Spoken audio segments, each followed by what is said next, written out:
अरे बेटा। जी बाबूजी। अरे बहुत रात हो गई, अब जाओ तुम अपने कमरे में। चला जाऊंगा बाबूजी। आप पहले ये बताओ कि अब आपका पाँव का दर्द कैसा है? अरे जिस घर में तेरे जैसा बेटा हो और इतनी आज्ञाकारी बहू हो, वहाँ ये पाँव का दर्द तो क्या, सारी मुसीबतें ही भाग जाती है। हाँ जी बाबूजी। अब बेटा बहुत रात हो गई, अब तू जा। ठीक है बाबूजी, मैं जाता हूँ, जैसे आपकी आज्ञा। ठीक है। नौकरियां 50 लाख से ज्यादा। यार भाई एक बात तो माननी पड़ेगी, सरकार काम तो कर रही है। हाँ। अरे बाबूजी, आप अभी तक पेपर ही पढ़ रहे हैं, आपने दूध भी नहीं पिया अभी तक।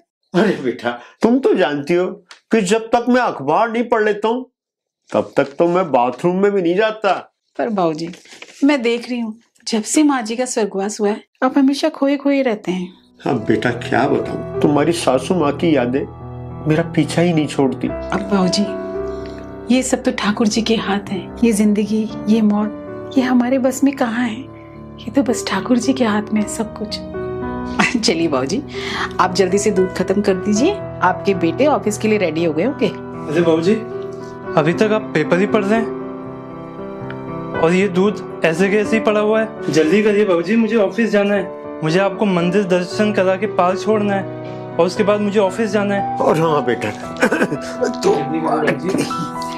और हाँ बाबूजी वो पार्क में आपकी मित्र मंडली भी तो इंतजार कर रही है आपका। और हाँ बेटा ये खूब याद दिलाई।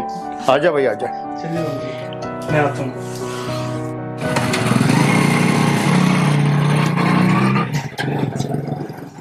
मन काहे को डरे, काहे को डरे।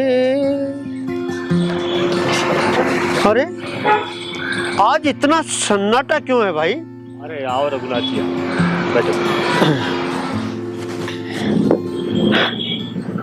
आज आपके आने में बहुत देर लगा। बस भाई थोड़ा हो ही गया ले। पर यार ये आज माहौल में ये उदासी से क्यों हो रही है? क्या बताओ रघुनाथ भाई, अपनी राम अवतार जी है ना, इनके बेटा बहू इन्हें घर से निकाल कर वृद्धाश्रम भेजने की बात कर रहे हैं। क्या करूं, मेरी पत्नी के मरने के बाद में मेरी सारी प्रॉपर्टी मैंने मेरे बेटों के नाम कर दी। अरे भाई वो तो वैसे भी उनके नाम होने वाली है अपने बाद में, इसमें चिंता की क्या बात? अरे चिंता की बात तो ये है कि मेरे बेटों की बहू ने बेटों को खिलाफ करके मेरे को वृद्धाश्रम भेजने की तैयारी कर रहे हैं। अब क्या करूं?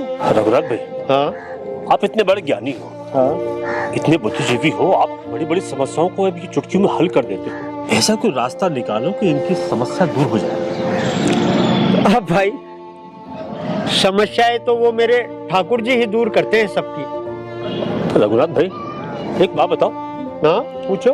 तुम ठाकुर जी से हमेशा 3 रोटी की बात ही क्यों करते हो? तुम 4 रोटी की बात क्यों नहीं करते? रमेश भाई 3 रोटी नहीं, रोटी 4 तरह की होती है, 4 तरह की। 4 तरह की? हाँ मैं कुछ समझा नहीं। मैं समझाता हूँ।